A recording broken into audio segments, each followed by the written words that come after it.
부자 아버지는 본인과 내 가난한 아버지, 그리고 직원들을 가르는 핵심적인 사고방식을 알려주었습니다. 그 관점 덕에 부자 아버지는 하와이에서 가장 큰 부자 중 한 명이 되었고, 학식은 높지만 가난한 내 아버지는 늘 금전적으로 시달렸습니다. 하나의 관점이 두 사람의 운명을 결정지은 것입니다. 부자 아버지는 그런 관점을 몇 번이고 강조하곤 했는데 그것은 구독, 좋아요 부탁드립니다. 나에게는 아버지가 두 분 계셨습니다. 한 분은 부자였고 한 분은 가난했습니다. 한 분은 교육을 많이 받은 지식인 분이었습니다. 그분은 대학 4년 과정을 2년 만에 마쳤으며 박사 학위까지 받았습니다. 그 후로도 스탠포드 대학, 시카고 대학, 노스웨스턴 대학에서 연구 과정을 수행했습니다. 모두 전액 장학금을 받으면서 말이죠. 반면 다른 한 분은 중학교도 채 마치지 못했습니다. 여러분은 누가 부자 아빠라고 생각하시나요? 중학교도 못 마치신 분? 아니면 대학교 4년 과정을 2년 만에 마친 박사님? 나의 두 아버지는 내게 상반된 견해를 가르쳐 주셨습니다. 하나는 부자의 시각이었고 다른 하나는 가난한 자의 시각이었습니다. 한 아버지는 이렇게 충고했습니다. 공부 열심히 해서 좋은 직장을 구해야 한다. 다른 아버지는 이렇게 충고했습니다. 공부 열심히 해서 좋은 투자 대상을 찾아야 한다. 한 분은 식탁에서 돈과 사업에 대해 얘기하는 것을 권장했지만 다른 한 분은 식사 시간에 돈을 화제로 삼는 것을 금했습니다. 한 아버지는 이렇게 얘기했습니다. 돈은 늘 안전하게 관리하고 리스크는 피하는 게 상책이다. 다른 한 분은 이렇게 얘기했습니다. 무엇보다 리스크를 관리하는 법을 배워라. 한 분은 이렇게 믿었습니다. 우리 집이 가장 큰 투자인 동시에 가장 큰 자산이다. 다른 한 분은 이렇게 믿었습니다. 우리 집은 부채이며 그것이 가장 큰 투자가 되면 공경에 처하게 된다. 내 가난한 아버지는 늘 이렇게 이야기했습니다. 내가 부자가 될 리는 없을 거야. 그리고 그의 예언은 아쉽게도 그대로 실현되었습니다.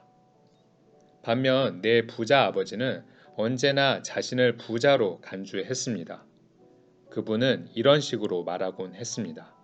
나는 부자야. 부자는 이런 건 안 하지. 그분은 커다란 투자 실패로 빈털터리가 되었을 때조차도 계속 스스로를 부자로 여겼습니다. 그분은 이렇게 말하며 스스로를 격려했습니다. 가난한 것과 빈털터리인 것은 차원이 다르다. 빈털터리는 일시적이지만 가난은 영원한 것이다.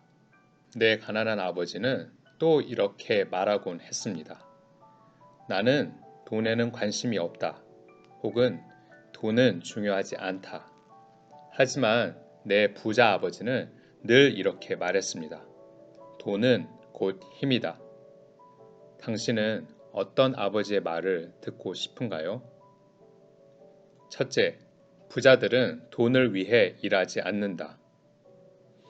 부자 아버지는 본인과 내 가난한 아버지, 그리고 직원들을 가르는 핵심적인 사고방식을 알려주었습니다. 그 관점 덕에 부자 아버지는 하와이에서 가장 큰 부자 중 한 명이 되었고, 학식은 높지만 가난한 내 아버지는 늘 금전적으로 시달렸습니다. 하나의 관점이 두 사람의 운명을 결정지은 것입니다. 부자 아버지는 그러한 관점을 몇 번이고 강조하곤 했는데 그것은 가난한 사람들과 중산층은 돈을 위해서 일한다. 부자들은 돈이 자신을 위해 일하게 만든다. 사람들은 돈에는 관심이 없다고 하지만 돈은 중요하지 않다고 하지만 돈을 위해서 일합니다. 말은 중요하지 않습니다. 지금 하고 있는 행동이 곧 그의 생각입니다. 스스로를 속이지 마세요. 나는 돈에 관심이 없어요 라고 말하면서 하루 8시간 이상씩 일을 합니다. 고등교육을 받은 내 아버지는 네가 공부를 열심히 해서 좋은 성적을 받아 대기업처럼 안전하고 안정된 직장을 얻을 수 있었으면 좋겠구나. 월급도 많이 받고 말이야. 하지만 부자 아버지는 내가 돈이 어떻게 움직이는지를 배워 그것이 나를 위해 일하게 해야 한다고 말했습니다. 대부분의 사람들이 돈 문제에 있어서는 안전을 추구하고 안정감을 느끼고 싶어 합니다. 그래서 열정이 아니라 두려움을 따릅니다. 그래서 사람들은 보수가 낮은데도 계속 일을 합니다. 직장을 구하는 것이 이런 두려움을 없앨 수 있는 최상의 해결책일까요? 아닙니다. 직장은 장기적인 문제에 대한 단기적인 해결책일 뿐입니다. 두려움과 욕망이라는 감정에 휘말려 월급 봉투와 임금 인상, 그리고 안정적인 직장을 쫓습니다. 두려움과 욕망을 가중시키는 것은 무지입니다. 평생을 두려움 속에 산다는 것, 자신의 꿈을 추구하지 않는다는 것, 그것이야말로 진정 잔인한 일입니다. 삶이 돈의 지배를 받아서는 안 됩니다. 말하자면 돈에 대한 무지야말로 지나친 두려움과 욕망을 야기하는 근원입니다. 두 번째, 돈이 되는 금융 지식. 얼마나 버느냐가 중요한 게 아니라 얼마나 모으느냐, 얼마나 오랫동안 그것을 보전하느냐가 중요합니다.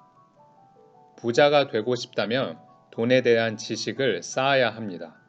자산과 부채의 차이를 알고 자산을 사라. 부자들은 자산을 취득합니다. 가난한 이들과 중산층은 부채를 얻으면서 그것을 자산이라고 여깁니다. 자산은 내 지갑에 돈을 넣어줍니다. 부채는 내 지갑에서 돈을 빼갑니다. 그림을 한번 보시죠. 아주 간단한 내용이니 조금만 참고 보시기 바랍니다.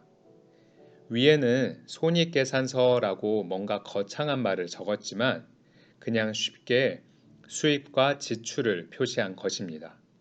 아래는 대차대조표라고 또 거창하게 적었지만 쉽게 자산과 부채를 적은 겁니다. 모두들 아시겠지만 수입은 돈이 들어오는 것, 지출은 돈이 나가는 것입니다. 자산은 돈이 되는 것, 부채는 빚입니다. 가난한 사람들의 현금 패턴입니다. 가난한 사람은 돈이 들어오면 바로 지출로 나갑니다. 이게 평범하게 생각하는 돈의 흐름이죠. 그리고 중산층은 월급이 들어오면 지출로 나가고 주택 융자, 가계 대출 등 부채 이자로 또 나갑니다. 중산층은 돈이 지출로도 나가고 부채로도 나가네요. 그에 비해서 부자들은 자산을 통해서 수입이 들어옵니다. 여러분의 돈은 어떻게 흘러가나요? 부자가 되는 이유는 그림과 같습니다.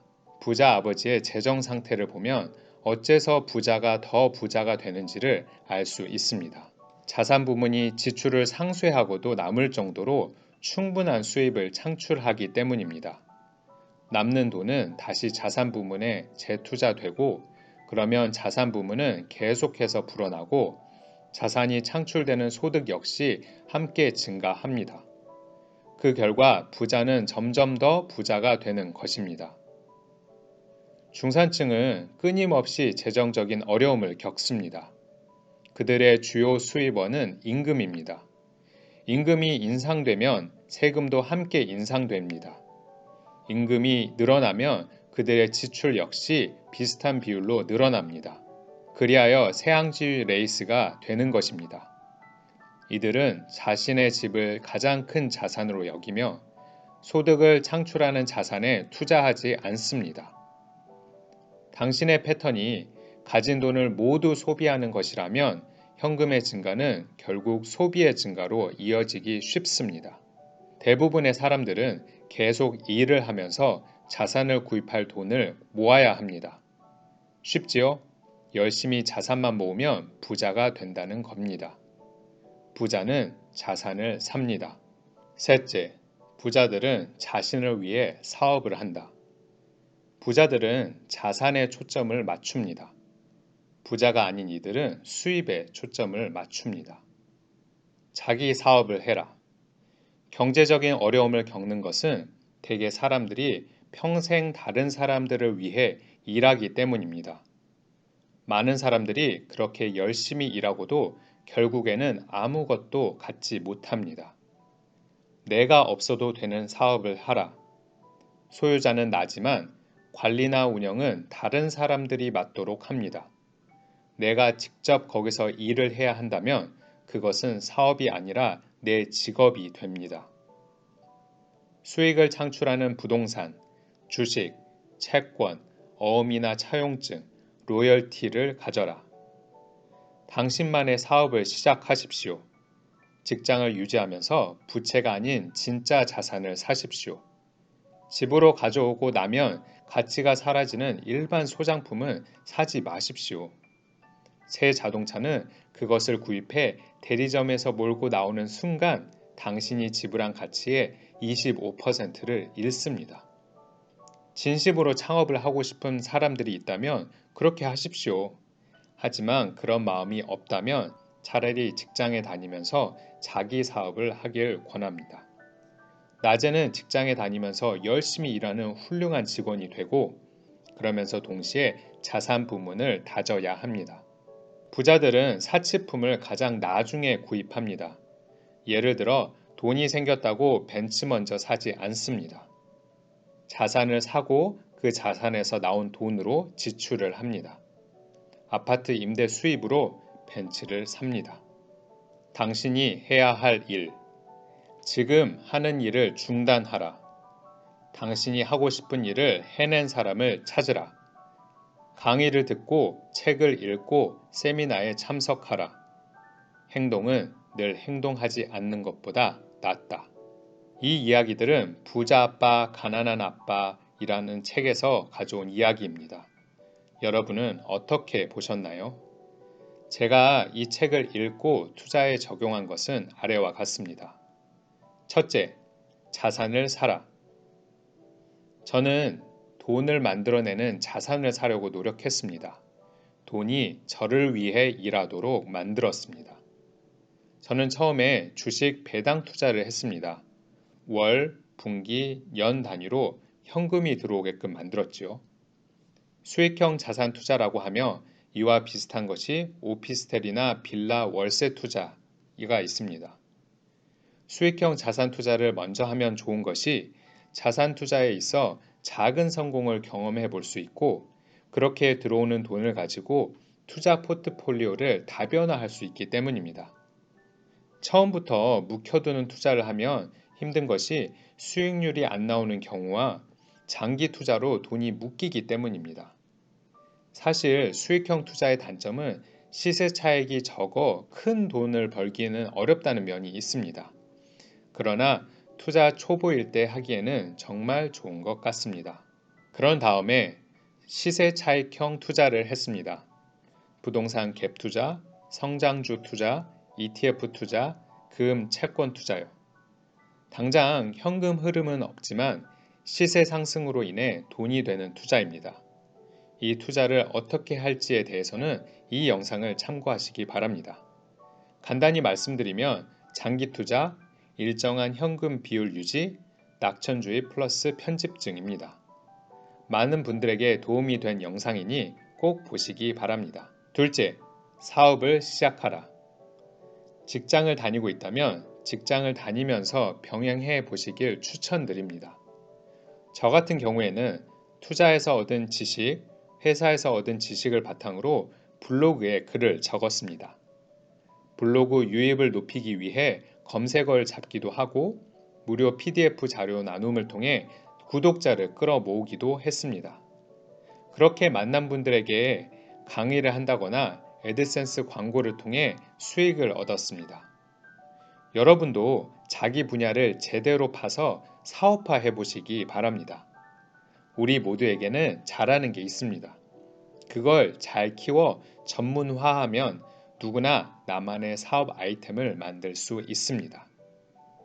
이미 사업을 하고 계시는 분들은 위임, 지분 분할, 자동화 등을 통해서 본인이 들이는 시간을 최소한으로 줄여야 합니다.